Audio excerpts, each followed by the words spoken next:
सासू माँ की नई सहेली। प्रिया किचन में चाय बना रही होती है और सुमन ड्राइंग रूम में बैठकर मजे से टीवी देख रही होती है। तभी दरवाजे की घंटी बजती है। प्रिया, जरा देखना तो कौन आया है। देखती हूँ मम्मी जी। प्रिया दरवाजा खोलती है तो सामने पड़ोस वाली विमला आंटी खड़ी होती है। नमस्ते आंटी जी, कैसी हैं आप? मैं तो बिल्कुल ठीक हूँ बेटा, पर तेरी सास को क्या हुआ है? आजकल कहीं दिखती ही नहीं है। जब देखो तब टीवी के आगे जमी रहती है। अंदर तो आइए आंटी। अरे ओ दीपक की अम्मा, कहाँ हो? अरे बिमला, आओ आओ, क्या बात है, बड़े दिन बाद याद आई तुम्हें मेरी। मैं तो हमेशा ही तुम्हें याद करती हूँ, पर तुम ही गायब रहती हो और आजकल तो बाहर भी नहीं आती जाती। तबीयत तो ठीक है ना तुम्हारी? अरे तबीयत को क्या होना है, इस उम्र में तो कुछ ना कुछ लगा ही रहता है। मेरी छोड़ो, तुम ये बताओ कि क्या चल रहा है गली मोहल्ले में। तुम गली मोहल्ले की छोड़ो, चल तो तुम्हारे पड़ोस में रहा है।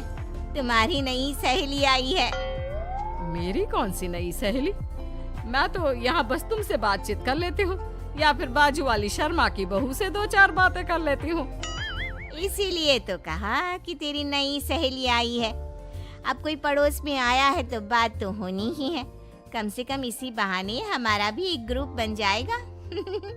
फिर सब मिलकर अपनी बहुओं की शिकायतें किया करेंगे। दोनों हंसने लगते हैं। तभी प्रिया चाय लेकर आती है और सामने टेबल पर रख देती है। दोनों चाय पीती हैं और बातें करते हैं। चलो मैं चलती हूँ, अब कल मिलते हैं। राम राम। अगले दिन प्रिया किचन में कुछ काम कर रही होती है और सुमन आराम से सोफे पर बैठकर मटर छिल रही होती है। तभी डोरबेल बजती है। प्रिया दरवाजा खोलती है तो सामने उनकी नई पड़ोसन खड़ी होती है। जी, आप कौन? मैंने पहचाना नहीं। नमस्ते बेटा, मैं शारदा। आपके बगल वाले घर में अभी 2-4 दिन पहले ही शिफ्ट हुए हैं। ओह अच्छा अच्छा अच्छा, नमस्ते आंटी, अंदर आइए ना आप। देखिए तो मम्मी जी, आज कौन आया है।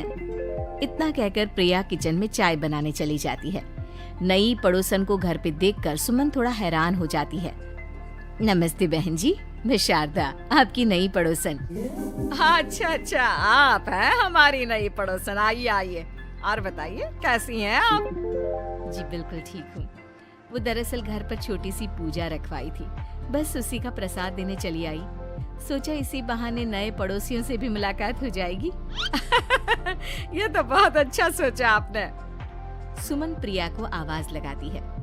अरे ओ बहू, जरा चाय पानी का तो आके पूछ लो। ये आजकल की बहुएं भी ना, जब तक बोलो नहीं तब तक कुछ नहीं करेंगी। आई मम्मी जी। प्रिया चाय लेकर आती है। दोनों बैठकर चाय पीती हैं और खूब सारी बातें करती हैं। अच्छा बहन जी, अब मैं चलती हूँ, फिर मिलते हैं। अब तो आना जाना लगा ही रहेगा। शारदा के जाने के बाद प्रिया किचन से बाहर आती है।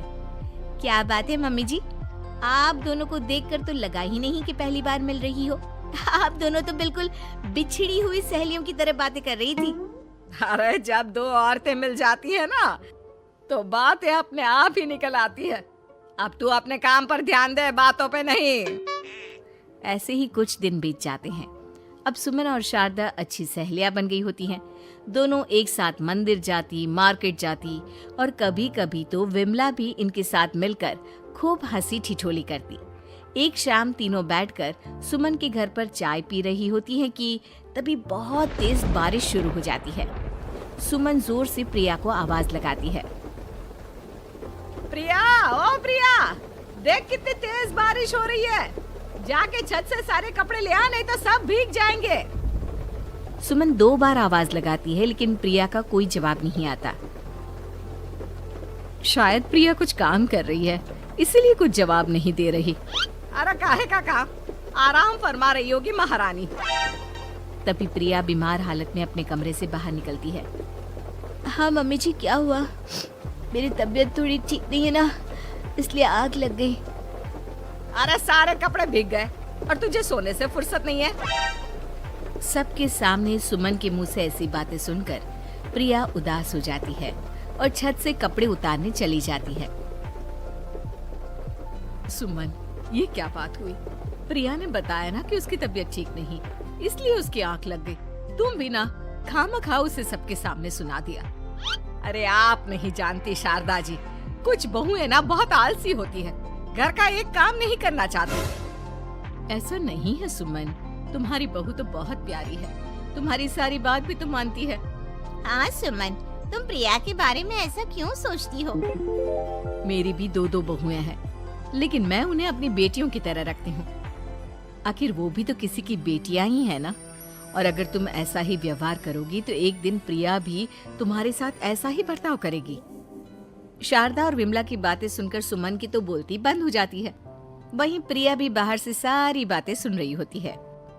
अरे मैं कोई उसकी दुश्मन थोड़ी ना हूँ, मैं भी उसकी माँ हूँ, लेकिन कभी कभी सास बनना पड़ता है, नहीं तो बहुएं हाथ से निकल जाती है। देखो सुमन, ये सब सोच का फर्क है। अगर तुम ये सोचोगी तो कभी प्रिया को अपनी बेटी नहीं बना पाओगी। इतना कहकर शारदा और विमला वहां से चली जाती हैं और सुमन अकेले बैठकर उनकी बातें सोचने लगती है। अगले दिन प्रिया और दीपक अपने कमरे में बैठकर बात कर रहे होते हैं और सुमन उनके कमरे के बाहर कुछ काम कर रही होती है और उन दोनों की बातें सुन लेती है। दीपक, तुम्हें पता है हमारे पड़ोस में जो शारदा आंटी है ना, बहुत अच्छी हैं। अच्छा, ऐसा क्या हो गया जो तुम्हें वो इतनी अच्छी लगने लग गई? कुछ खास नहीं, बस कल जब मम्मी जी मुझे सबके सामने सुना रही थी तो शारदा आंटी ने मेरा साथ दिया। मैं तो सच में हैरान ही रह गई थी जब उन्होंने मम्मी जी को मुझसे ऐसा बर्ताव करने के लिए मना किया। अच्छा, फिर क्या हुआ? होना क्या था, शारदा आंटी तो मम्मी जी को समझा ही रही थी कि बहू को भी बेटी की तरह ही रखना चाहिए, लेकिन मम्मी जी तो मम्मी जी है ना, उन्हें तो मुझ में हमेशा कमी ही दिखती है। काश मुझे भी शारदा आंटी जैसी सास मिली होती जो मुझे भी अपनी बेटी जैसी समझती। सुमन ये सब सुनकर बहुत उदास हो जाती है और वहां से चली जाती है। प्रिया की बातें सुमन के कानों में बार बार गूंज रही थी। उसे बहुत शर्मिंदगी महसूस हो रही थी कि उसने प्रिया के साथ बहुत गलत किया है। अगले दिन सुमन शारदा और विमला को बुलाती है। क्या बात है सुमन, आज तूने ऐसे अचानक क्यों बुलाया? सब ठीक तो है ना? हाँ, सब ठीक है, तुम दोनों बैठो तो सही। तब तक दीपक और उसके पापा भी आ जाते हैं। प्रिया, तुम भी आ जाओ। क्या हुआ मम्मी जी, आपने बुलाया? हाँ प्रिया बेटा, मैं आज सबके सामने तुमसे माफी मांगना चाहती हूँ। मैंने आज तक तुम्हारे साथ बहुत बुरा व्यवहार किया है, लेकिन तुमने कभी भी मेरे साथ बुरा बर्ताव नहीं किया।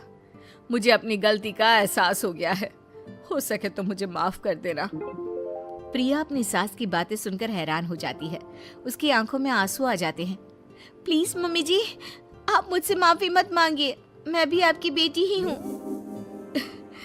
वैसे एक थैंक यू तो मेरी नई सहेली को भी बनता है, जिसकी वजह से मुझे मेरी गलती का एहसास हुआ। शारदा बहन, आपका बहुत बहुत शुक्रिया जो आपने मेरी आंखें खोल दी। अरे क्या सुमन, तुम भी ना।